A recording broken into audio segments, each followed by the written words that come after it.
Hello friends, welcome to my channel. तो चलिए देखते हैं पीएससी प्रीलिम्स के लिए डेली करंट अफेयर आर्टिकल्स देखेंगे, फिर क्यूज देखेंगे। ठीक है, तो चलिए जो हमारे चैनल पर नए हैं चैनल को सब्सक्राइब जरूर कर ले ताकि आपको नोटिफिकेशन जो है मिलता रहे। ठीक है, आइए देखते हैं आज का पहला आर्टिकल।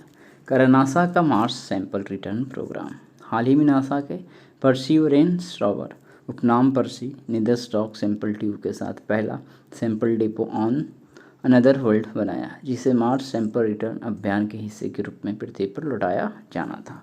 ठीक है, हाल ही में नासा के परसिवरेंस रोवर उपनाम पर्सी ने 10 रॉक सैंपल ट्यूब के साथ पहला sample depot on another world बनाया, जिसे मार्स सैंपल रिटर्न अभियान के हिस्से के रूप में पृथ्वी पर लौटाया जाना था। हालांकि यह योजना बहुत महंगी है, इसीलिए लागत 11 बिलियन डॉलर कह सकते हैं और इसे केवल वर्ष 2040 तक क्रियान्वित किया जाएगा। परसिवरेंस रोवर करे यह नासा के मंगल 2020 मिशन का एक रोबोटिक एक्सप्लोरर हिस्सा है।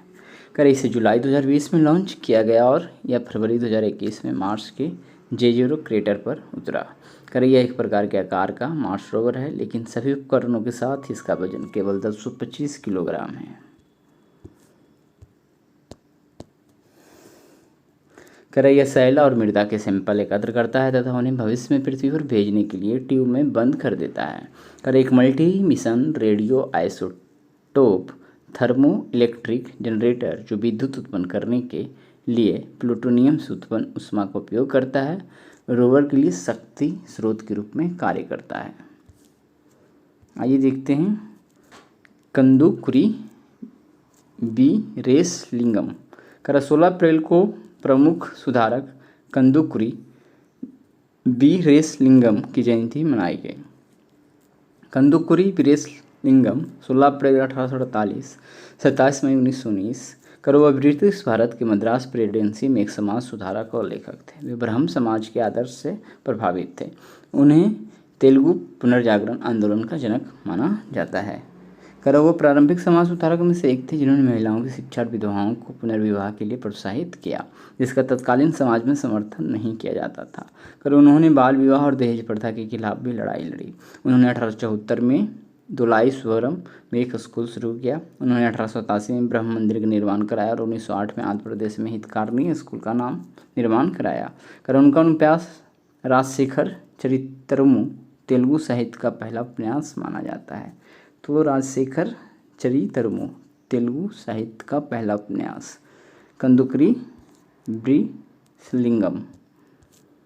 आगे देखते हैं चौथा वैश्विक सामूहिक प्रवाल विरंजन कार्यक्रम। कर संयुक्त राज्य अमेरिका की कोरल रीफ वॉच और इंटरनेशनल कोरल रीफ इनिशिएटिव ने वर्ष 2023-24 में चौथी वैश्विक सामूहिक प्रवाल विरंजन घटना की पुष्टि की है। कर विगत 10 वर्षों में यह दूसरी घटना है जो ऐसे समय में हुई जब वैश्विक महासागरों में भी वर्ष 2023 और 2024 में अभूतपूर्व तापमान दर्ज किया गया। तो चौथा वैश्विक सामूहिक प्रवाल विरंजन कार्यक्रम।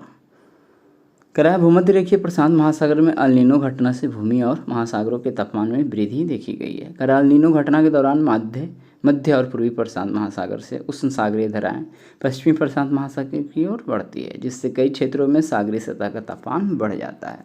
कराया दीर्घकालिक पैटर्न के बीच सागर का गर्म होना और बृहद स्तर पर प्रवाल विरंजन अल नीनो की घटनाओं से निकटता से जुड़ा हुआ है। कराया अल नीनो का यह उष्ण प्रभाव सागर के गर्म होने में योगदान देता है, जो प्रवाल भित्तियों पर दबाव डालता है। प्रवाल विरंजन के लिए जिम्मेदार विभिन्न कारकों में सागरीय सतह के तापमान में वृद्धि, व्यापक समुद्री हीटवेव, समुद्री का अम्लीकरण और प्रदूषण शामिल है। कर जब सागरीय सतह का तापमान और समुद्री तापमान सामान्य रूप से बढ़ता है तो कठोर प्रवालों पर मौजूद शैवाल मर जाते हैं। इससे प्रवाल सफ़ेद हो जाते हैं। कर इस प्रक्रिया को प्रवाल विरंजन के नाम से जाना जाता है। एक बार विरंजन के बाद प्रवाल बीमारियों की चपेट में आ सकते हैं और अंततः मर सकते हैं।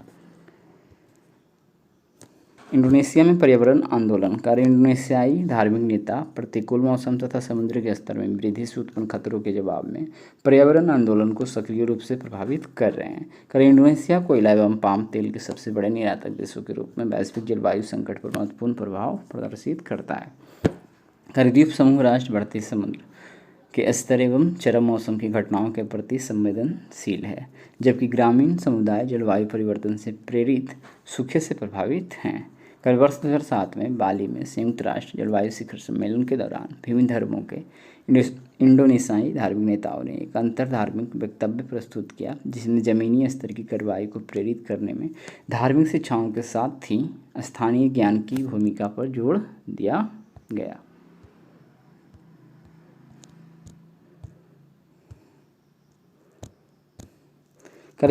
इंडोनेशियाई में यह बढ़ती प्रवृत्ति ही ग्रीन मस्जिद एवं ग्रीन चर्च के उद्भव का कारण है। साथ ही पारिस्थितिकी पंचीन को कम करने के लिए कई अन्य कदम भी उठाए गए, जैसे सोलर पैनलों की स्थापना, जल पुनर्चक्रण प्रणाली का कार्यान्वयन, ऊर्जा दक्ष नल का उपयोग करना। इंडोनेशियाई अत्यधिक भीड़भाड़, प्रदूषण एवं तेजी से जलमग्न होने की आशंका के कारण अपनी राजधानी को जकार्ता द्वीप से बोर्नियो में स्थानांतरित करने की योजना बना रहा है, जिससे वर्ष 2050 तक शहर के एक महत्वपूर्ण भाग के जलमग्न होने का अनुमान है। नागोर्नो काराबाख से रूसी शांति सैनिकों की वापसी। सितंबर 2023 में अजरबैजान द्वारा आर्मेनियाई अलगाववादियों के नियंत्रण वाले विवादित क्षेत्र पर कब्जा करने के बाद रूसी शांति सैनिकों ने नागोर्नो काराबाख से अपनी वापसी शुरू कर दी है। ठीक है, क्या सितंबर 2023 में अजरबैजान द्वारा आर्मेनियाई अलगाववादियों के नियंत्रण वाले विवादित क्षेत्र पर कब्जा करने के बाद रूसी शांति सैनिक ने नागोर्नो काराबाख से अपनी वापसी शुरू कर दी है। वापसी के निर्णय पर बाकू यानी अजरबैजान और मॉस्को के बीच उच्च स्तर पर सहमति बनी थी। नागोर्नो काराबाख काकेशस क्षेत्र यानी काला सागर और कैस्पियन सागर के बीच अंतर महाद्वीपीय क्षेत्र में पहाड़ों से घिरा क्षेत्र है। इसे आर्मेनियाई लोग अटार्क के नाम से जानते हैं। 1980 के दशक के उत्तरार्ध में सोवियत संघ के पतन के बाद इस क्षेत्र द्वारा अजरबैजान से स्वतंत्र होने की घोषणा के समय से ही नागोर्नो काराबाख संघर्ष चला आ रहा है। इस क्षेत्र को लेकर आर्मेनिया और अजरबैजान के बीच पहला युद्ध 1980 के दशक के उत्तरार्ध में हुआ, जिसकी समाप्ति वर्ष 1994 में युद्ध विराम के साथ हुई। इसके परिणाम स्वरूप नागोर्नो काराबाख तथा आसपास के कुछ क्षेत्र आर्मेनियाई नियंत्रण के अधीन आ गए। –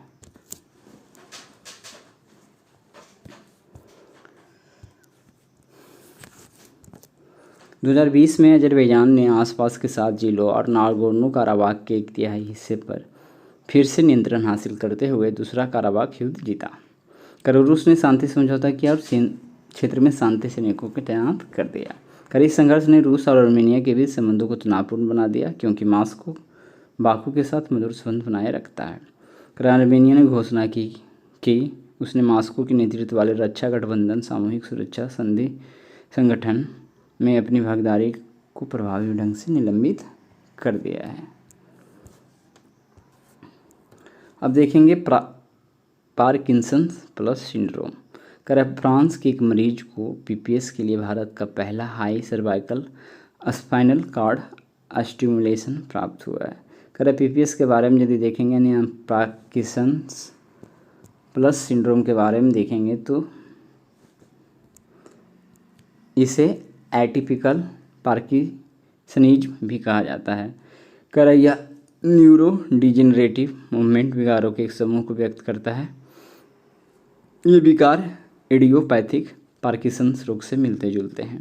इडियोपैथिक शब्द का इस्तेमाल किसी ऐसी बीमारी के लिए किया जाता है जिसके कारण अभी अज्ञात है। इसकी कुछ विशिष्ट क्लिनिकल और पैथोफिजियोलॉजिकल विशेषताओं में अर्ली ऑनसेट डिमेंशिया, मतिभ्रम, संतुलन बनाए रखने यानी सिर चकराना की समस्याएं आदि शामिल है। अर्ली ऑनसेट डिमेंशिया 65 वर्ष से कम आयु के लोगों को होने वाला डिमेंशिया है। पार्किंसंस एक मस्तिष्क विकार है। इससे पीड़ित व्यक्ति को चलने फिरने, मानसिक स्वास्थ्य, नींद, दर्द और अन्य स्वास्थ्य संबंधी समस्याओं का सामना करना पड़ता है। अब देखेंगे Navchetana national framework for early childhood stimulation framework जारी किया गया है। इस फ्रेमवर्क का उद्देश्य बच्चे के जन्म से लेकर उसके विकास के आरंभिक 3 वर्षों तक देखभाल और अनुकरण यानी स्टिमुलेशन को समझने एवं क्रियाकलाप करने में मौजूद वैचारिक एवं व्यवहारिक कमियों को दूर करना है। बाल्यावस्था में अनुकरणीय गतिविधियों में बच्चों के प्रारंभिक विकास को सक्रिय करने के लिए जानबूझकर किए जाने वाले क्रियाकलाप शामिल होते हैं। प्रारंभिक बाल्यावस्था में अनुकरण की आवश्यकता क्यों है? प्रारंभिक 3 वर्षों की आयु में शिशु का मस्तिष्क एक वयस्क के मस्तिष्क की तुलना में दोगुना सक्रिय होता है। इसी उम्र में मस्तिष्क में सोचने और प्रतिक्रिया देने के पैटर्न बनते हैं। जन्म के समय एक औसत शिशु का मस्तिष्क औसत वयस्क के मस्तिष्क के आकार का लगभग 25% होता है। शेष 75% का विकास बच्चे के जीवन के आरंभिक 3 वर्षों में होता है। ECS फ्रेमवर्क की मुख्य विशेषताएं। इसका उद्देश्य बच्चों का सर्वोत्तम विकास सुनिश्चित करना है। इसके तहत समग्र प्रारंभिक अनुकरण हेतु उत्तरदायी देखभाल और आरंभिक शिक्षा के अवसर उपलब्ध कराए जाएंगे। इसके लिए देखभाल करने वालों और आंगनबाड़ी कार्यकर्ताओं को सशक्त बनाया जाएगा। यह फ्रेमवर्क पोषण देखभाल फ्रेमवर्क के 5 घटकों में से 2 पर बल देता है। एक है उत्तरदायी देखभाल और दूसरा है प्रारंभिक लर्निंग के लिए अवसर पैदा करना। फिर है विश्वास संगठन ने 2018 में प्रारंभिक बाल्यावस्था के लिए प्रारंभिक बाल्यावस्था के विकास के लिए पोषण देखभाल फ्रेमवर्क प्रदान किया था। बच्चे के संज्ञानात्मक, सामाजिक, भावनात्मक, भाषाई, शारीरिक और रचनात्मक विकास के समग्र अनुकरण के लिए 0 से 36 महीने तक के बच्चों हेतु गतिविधियों के 36 सेट शामिल हैं। भारत में प्रारंभिक बाल्यावस्था देखभाल और शिक्षा सुनिश्चित करने हेतु उपाय। संविधान का अनुच्छेद 45 है। ठीक है, तो यहाँ पे देखना है कि भारत में प्रारंभिक बाल्यावस्था देखभाल और शिक्षा सुनिश्चित करने हेतु उपाय। तो संविधान का अनुच्छेद 45 क्या कहता है? ये कहता है कि अनुच्छेद राज्य को 6 वर्ष से कम, ज़्यादा नहीं, ज़्यादा वाला तो जानते ही हैं, 6 वर्ष से कम आयु के बालकों के लिए प्रारंभिक बाल्यावस्था देखभाल और शिक्षा देने हेतु उपबंध करने का निर्देश देता है। बच्चों को निःशुल्क और अनिवार्य शिक्षा का अधिकार, RTA अधिनियम 2009। इसके तहत समुचित सरकार द्वारा 6 से 14 आयु वर्ग के सभी बच्चों के लिए निःशुल्क और अनिवार्य शिक्षा का प्रावधान किया गया है। राष्ट्रीय शिक्षा नीति 2020। इसमें प्रारंभिक बाल्यावस्था की देखभाल और शिक्षा के लिए राष्ट्रीय पाठ्यचर्या तथा शैक्षणिक फ्रेमवर्क के तहत 0 से 3 साल के बच्चों के लिए एक सब फ्रेमवर्क की सिफारिश की गई है। ठीक है, राष्ट्रीय शिक्षा नीति 2020। इसमें प्रारंभिक बाल्यावस्था की देखभाल और शिक्षा के लिए राष्ट्रीय पाठ्यचर्या तथा शैक्षणिक फ्रेमवर्क के तहत 0 से 3 साल के बच्चों के लिए एक सब फ्रेमवर्क की सिफारिश की गई है। अन्य उपाय। भारत बाल अधिकारों पर अंतर्राष्ट्रीय कन्वेंशन 1989 का भी हस्ताक्षर करता है। अब देखेंगे नेस्ले के बेबी फूड्स इन्फेंट मिल्क में विकसित देशों की तुलना में गरीब देशों में शुगर की अधिक मात्रा पाई गई है। ठीक है, तो यहाँ क्या है? नेस्ले के बेबी फूड्स एक तरह से सप्लीमेंट बच्चों के लिए। तो क्या है?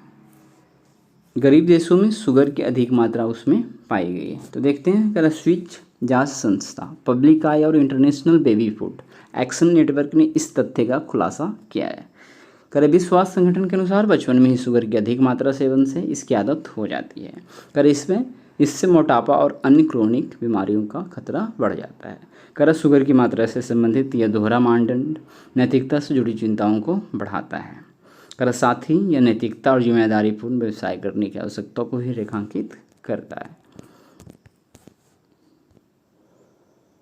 नैतिकता से जुड़ी चिंता है। विश्वासघात। घटिया उत्पाद बेचना उपभोक्ताओं के साथ विश्वासघात है। स्वास्थ्य पे प्रभाव। उपयुक्त उदाहरण यह भी दर्शाता है कि कंपनी अधिकतम लाभ कमाने के लिए विकासशील देशों के लोगों के स्वास्थ्य की उपेक्षा भी कर सकती है। निष्पक्षता के सिद्धांत का उल्लंघन। ऐसा इसलिए क्योंकि कंपनी अमीर और गरीब देशों के ग्राहकों के बीच भेदभाव कर रही है। पारदर्शिता और जवाबदेही का अभाव। कंपनी ने अपने उत्पाद में पदार्थों की मात्रा और इनके नकारात्मक प्रभाव के बारे में जानकारी को छुपाया है। खाद्य उत्पादों की गुणवत्ता सुनिश्चित करने के लिए नियम और कानून। कॉडेक्स एलिमेंट्रियस।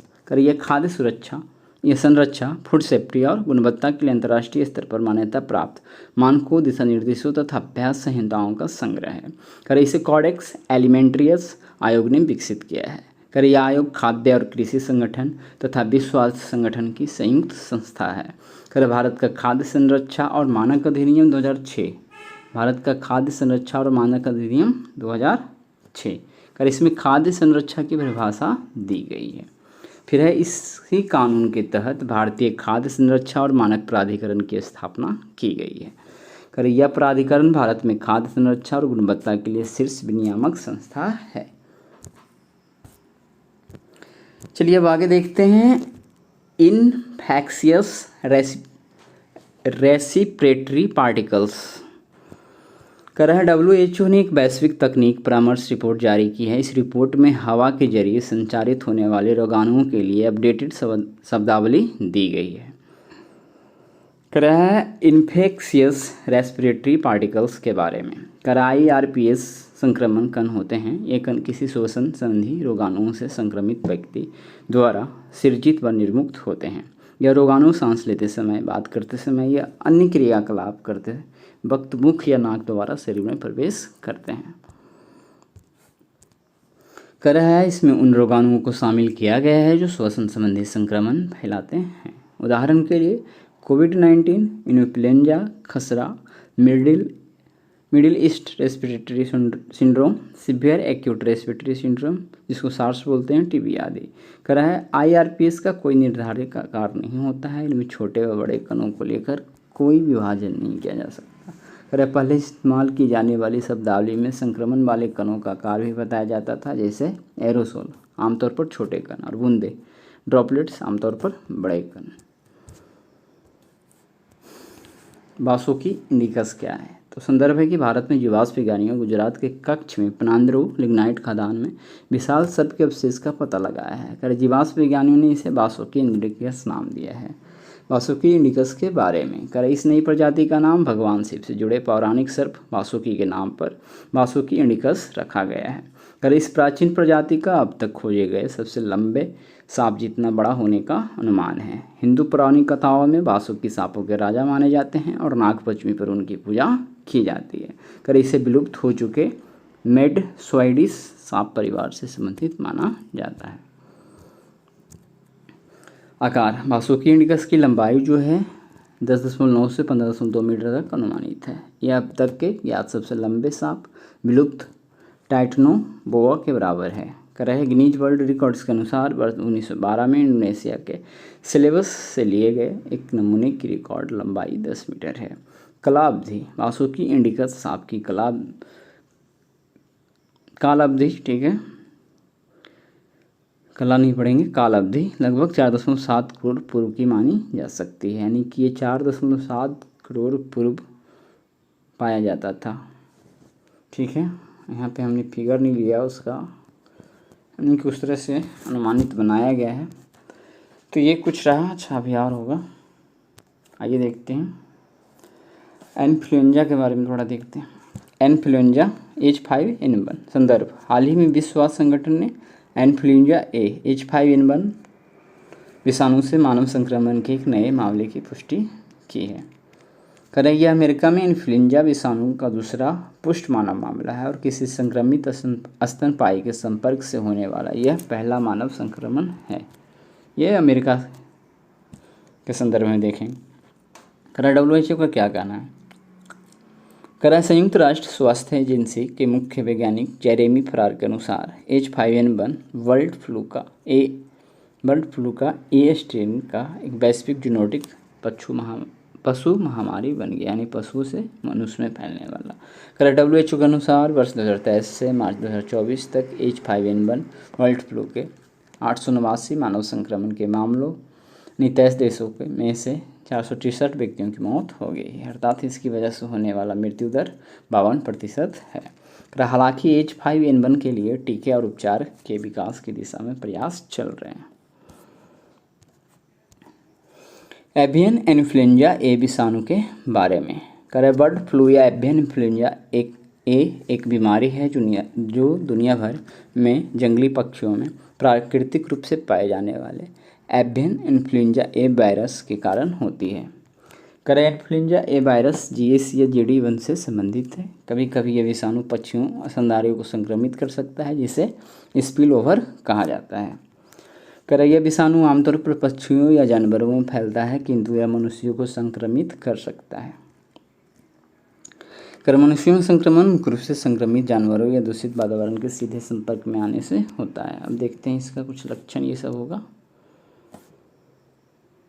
कर प्रभाव मनुष्य में इन्फ्लुएंजा ये विषाणु संक्रमण ऊपरी श्वसन पथ में सामान्य संक्रमण से लेकर अधिक गंभीर बीमारियों तक का कारण बन सकता है। कर मानव संक्रमणों में नेत्र श्लेष्मल शोथ, जिसको बोलते हैं कंजक्टिवाइटिस, गैस्ट्रो इंटेस्टाइनल लक्षण, एन्सेफेलाइटिस और एन्सेफेलोपैथी की समस्या भी देखने को मिल रही है।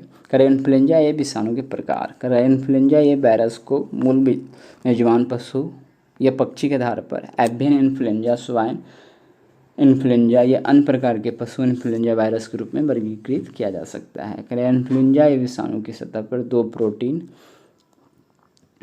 हेमागल ग्लूटिनिन और नीरोमिनिडेज उपस्थित होते हैं।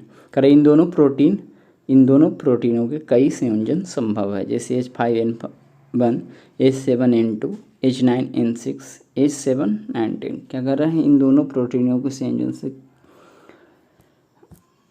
इन दोनों के प्रोटीन के कई संयोजन संभव है।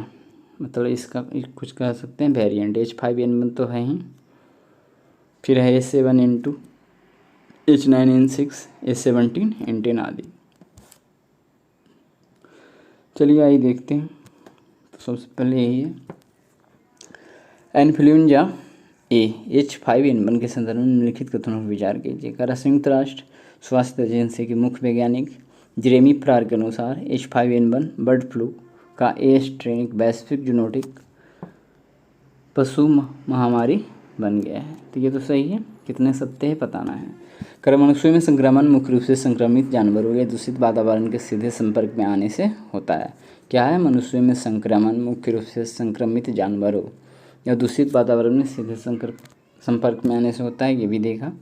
कर मनुष्यों में इन्फ्लुएंजा ए विषाणु संक्रमण ऊपरी श्वसन पथ में सामान्य संक्रमण से लेकर अधिक गंभीर बीमारियों तक का कारण बन सकता है। तो ये सारा था, तो ऑप्शन सी करेक्ट हो जाएगा। कर भारत में जीवाश्म विज्ञानियों ने किस राज्य में पनांद्रो लिग्नाइट खदान में विशाल सर्प के अवशेष का पता लगाया है, ठीक है। और नाम तो अभी हमने देखा ही, बासोकी इंडिकस। तो ये क्या था, गुजरात, ऑप्शन ए, ठीक है। चलिए आगे देखते हैं। अर्ली चाइल्डहुड स्टिमुलेशन फ्रेमवर्क के संदर्भ में निम्नलिखित कथनों पर विचार कीजिए। ECS, तो ये क्या दे गए थे कितनी कथन सही है देखेंगे। कर इसका उद्देश्य बच्चों का सर्वोत्तम विकास सुनिश्चित करना है। ये फ्रेमवर्क पोषण देखभाल फ्रेमवर्क के 5 घटकों में से 2 पर बल देता है। उत्तरदायी देखभाल और प्रारंभिक लर्निंग के लिए अवसर पैदा करना। तो ये दोनों तो देखे हम। कर बच्चे के संज्ञानात्मक, सामाजिक, भावनात्मक, भाषाई और शारीरिक और रचनात्मक विकास के समग्र अनुकरण के लिए 0 से 36 महीने तक के बच्चों हेतु गतिविधियों की 36 सेट शामिल है। तो ये तीसरा भी क्या है, सही है, सभी सही है, इसलिए ऑप्शन सी करेक्ट हो जाएगा। कर पार्किंसंस प्लस सिंड्रोम के संदर्भ में निम्नलिखित कथनों पर विचार कीजिए। कर यह न्यूरो डिजेनरेटिव मूवमेंट विकारों के एक समूह को व्यक्त करता है। तो क्या होगा, ये पहला सही है। कर ये विकार इडियोपैथिक पार्किंसंस रोग से मिलते जुलते हैं। अच्छा, कितने कथन सत्य है ढूंढना है, तो ये भी सही था। कर इडियोपैथिक शब्द का इस्तेमाल किसी ऐसे बीमारी के लिए किया जाता है जिसका कारण ज्ञात है। तो ये गलत है। इडियोपैथिक शब्द का इस्तेमाल किसी ऐसी बीमारी के लिए किया जाता है जिसका कारण ज्ञात नहीं हो। तो इसका आंसर ऑप्शन बी होना चाहिए। शायद हमने सी सेट कर दिया है तो गलत होगा, ठीक है। अरे डी, रुकिए, कौन सा कथन गलत है, असत्य है ना। अच्छा, तो एक गलत है ना, इसको ये सही है, ये सही है, ये गलत है, केवल ये ऑप्शन ये होना चाहिए, डी नहीं, ठीक है। एक गलत है यहाँ पे, इसलिए ऑप्शन ए करेक्ट होगा। चलिए आगे देखते हैं। करण निम्नलिखित कथनों पर विचार कीजिए। संयुक्त राज्य अमेरिका की कोरल रीफ वॉच और इंटरनेशनल कोरल रीफ इनिशिएटिव ने वर्ष 2023-24 में चौथी वैश्विक सामूहिक परिवार विरंजन की घटना की पुष्टि की थी। हमने देखा था, ये सही है। करण विगत 10 वर्षों में यह दूसरी ऐसी घटना है जो ऐसे समय में हुई है जब वैश्विक महासागरों में भी वर्ष 2023 और 24 में अभूतपूर्व तापमान दर्ज किया गया है। तो यहाँ पे दोनों कथन सही है, ऑप्शन सी यहाँ पे सही हो जाएगा, ठीक है।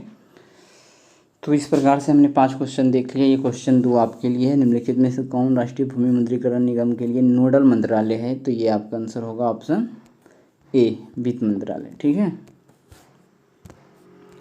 आगे है कि पद अनिवार्य अभ्यर्पण निम्नलिखित में से किस क्षेत्र से जुड़ा हुआ है? तो सामान्य बीमा, क्रिप्टो करेंसी, अंतर्राष्ट्रीय संबंध, करारोपण। तो ये आपको बताना है। लगता है पहले वाला हमने बता दिया क्या? चलिए कोई बात नहीं, बता दिया वित्त मंत्रालय ना, तो इसको आपको बताना है, ठीक है। तो इस प्रकार से हमने आज हम करंट अफेयर